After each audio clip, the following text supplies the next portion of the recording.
This player gets a 0 out of 10. Player ratings from the 0-0 draw at Forest. Starting off with David Raya in there. I can't lie to you, he had a decent game. I'm going to give him a solid 5 out of 10.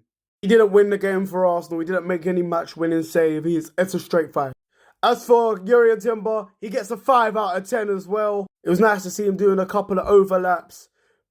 That was it. Gabriel, who I thought was my man of the match, he gets a 5 out of 10. I thought he actually had a decent game against a top quality striker of the season in Chris Wood. Alongside William Saliba, they were sort of back to their best.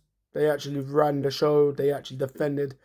Unlike the game against West Ham. Saliba gets a 5 out of 10. It was pretty good. Although he made an error for the chance that Wood had. He made a brilliant tackle to stop it. Not what? Oh, he should get 7. We didn't win the game for him to get a 7 or an 8. He didn't score from the set pieces and they took too long on the ball.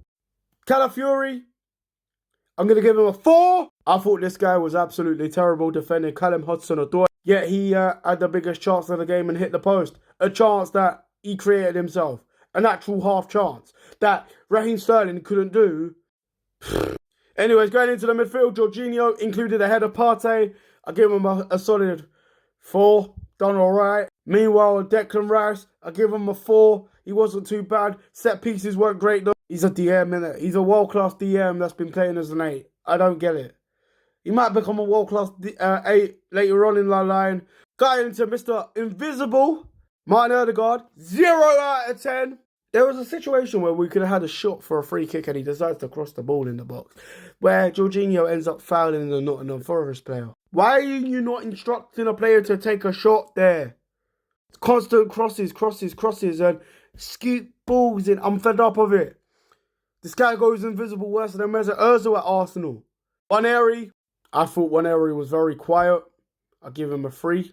They didn't even need to go 5 at the back because we didn't even have a striker. That's how bad our attacking lineup is. Trossard, he tried, bless him. It didn't work out. He was probably one of our more creative players alongside Calafiori. But then as soon as Tierney came on, his attacking instinct just completely vanished. 2 out of 10. As for Mikel Merino, didn't see him all game other than just fly kick a player and then get shoved in the face. 0 out of 10. I thought he was unlucky not to get a penalty, actually, in the first minute. But he didn't do nothing. And as for the substitutes, Tierney came on. He gets a 2. What? We didn't win the game. Zinchenko, he gets a 1.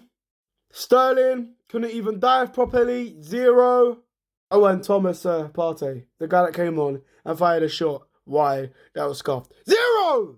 He's overrated. But there is my player ratings, guys. Well done, Arsenal. As for this guy, he gets a -1 million. This guy gets a -1 billion. He gets a -1 billion. He gets a -1 billion. Silas Stan, and again. As for him, he gets a -1 million. Fuck it, I'm blaming him as well for us losing the league. As for Mikel Arteta, he gets a 3. What do you expect him to do? He's trying to work out what can win Arsenal a game without a striker. What can he actually do?